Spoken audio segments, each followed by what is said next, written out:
Continuation tayo. Here is the sample problem number 18. Number 18 na tayo. So, ito yung problem. So, in the figure shown, ito may figure tayo.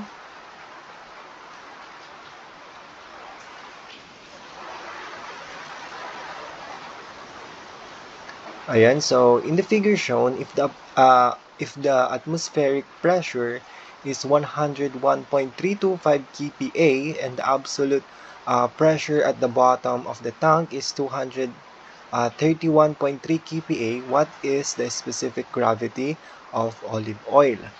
So dito makikita natin sa dito sa may figure natin. So meron daw tayong given tayo yung atmospheric pressure na 101.325 kPa and yung absolute pressure at the bottom. So dito sa bottom ng tank natin ay meron tayong absolute pressure na 231.31 kPa. Ngayon, pinapahanap sa atin yung specific gravity or SG ng olive oil. So ang gagawin natin dyan, una, kukunin muna natin yung pressure. Yung gauge or the gauge pressure. So, given tayo ng, sulat muna natin, given.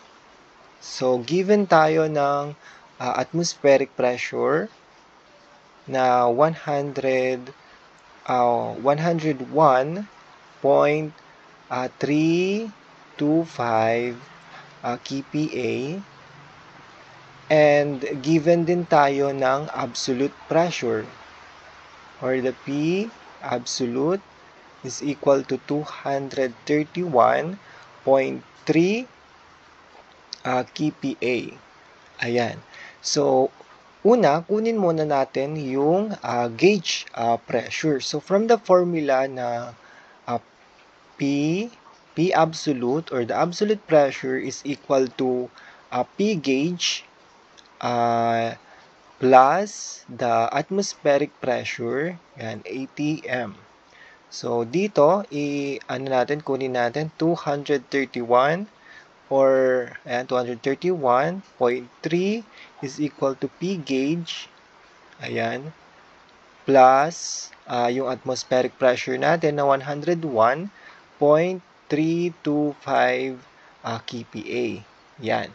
So, ang magiging P gauge natin, ayan, P gauge is equal to 231 minus 231.3 minus 101.325, ayan. So, 100, ayan, 129.975 kPa. Yan, so 101.325 kPa. So, yan. Ngayon, meron tayong dito, iba't ibang liquids. So, hindi na lang iisa or dadalawa. So, we have 4 liquids na dito. And then, ang pinapahanap is ano daw yung specific gravity nitong olive oil. So, ito yung hinahanap, yung specific gravity. So, from the formula na pressure or the P is equal to gamma H. So, dito sa gamma H, yan. Yan, pressure gamma H, yan. So, yun nga, na meron tayong different kinds of liquid. So, ang gagawin natin dito ay isa-summation natin. So, pressure is equal to the summation ng gamma H. Ayan. So, ang first liquid natin, ito. So, let's say, i-label na lang natin na this is the first liquid. Ayan. Yung second na liquid is water. And the third liquid natin is the olive oil. And then the fourth liquid natin is itong mercury. Yan. So, ang gagawin natin is P is equal to summation Yan.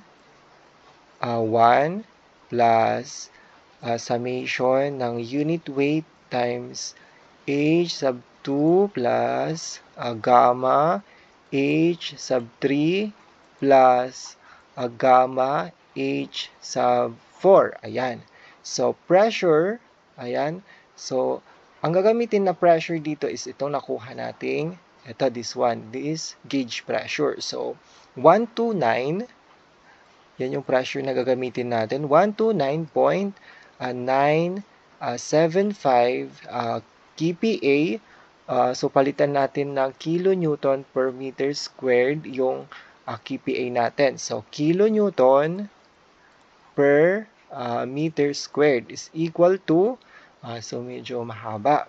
So, ito, so gamma, di ba alam naman natin pag Sg, so Sg is equal to unit weight ng certain liquid all over unit weight ng water.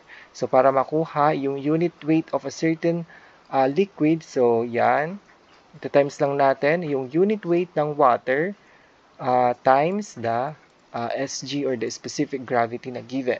So, for liquid number 1, ito, so for liquid number 1 is the or the sea oil. So, meron siya, so 9.81 kilonewton per cubic meter, yan yung specific, yan yung unit weight ng water times yung specific gravity nito ng liquid 1 is 0.89. So, 0.89, ayan, tapos times ito. So, this is the height. This is the height of liquid 1, which is 1.5 meter. And then, this is the liquid 1 plus the second liquid is water. So, 9.81. So, yung water is 9.81 kilonewton per cubic meter times yung Sg or the specific gravity ng water is only 1. 1 only. Only 1. So, 1, ayan, times 1. Or hindi na natin ilagay, yan. Or ilagay na natin. So, times 1, ayan, times yung height ng second liquid natin na water is, ito yung height, h sub 2, which is 2.5 meter. Ayan, yan yung second liquid natin. So, plus, dito na sa baba. So, plus olive oil, which is ito yung liquid 3 natin. So, 9.81 kilonewton per cubic meter times ito, yung hinahanap. So, Sg ng liquid 3, which is the olive oil, let's say Sg3 sub 3 times yung height ng olive oil natin is ito yung H sub 3, which is 2.9 meter. Ayan. So, let's say ito na lang. So, yan. Sub 3. Yan yung liquid 3 natin, which is the olive oil. Plus, the fourth liquid is the mercury. So, 9.81 kilonewton per cubic meter times specific gravity of mercury is 13.6. Ayan, 13.6 times yung height niya, which is this is the height, which is the h sub 4. So, 0.4 meter. Ayan. So, this is the liquid fourth liquid mercury. So, now, pwede nating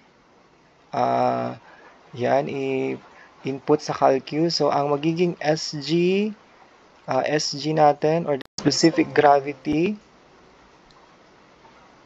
magiging specific gravity ng olive oil, or Sg3 na lang, ayan, natin, or ito, yung specific gravity ng oil. So, input natin sa calcu. 129.975 is equal to, or pwedeng ano natin sa kabila.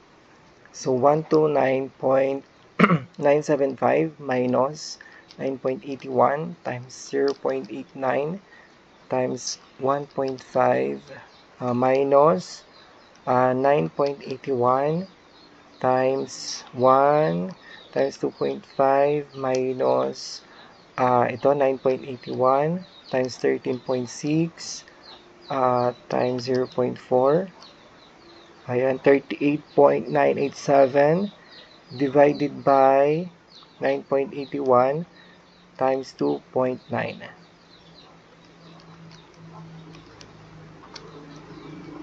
So, ang magiging SG natin or the specific gravity ng olive oil is 1.37.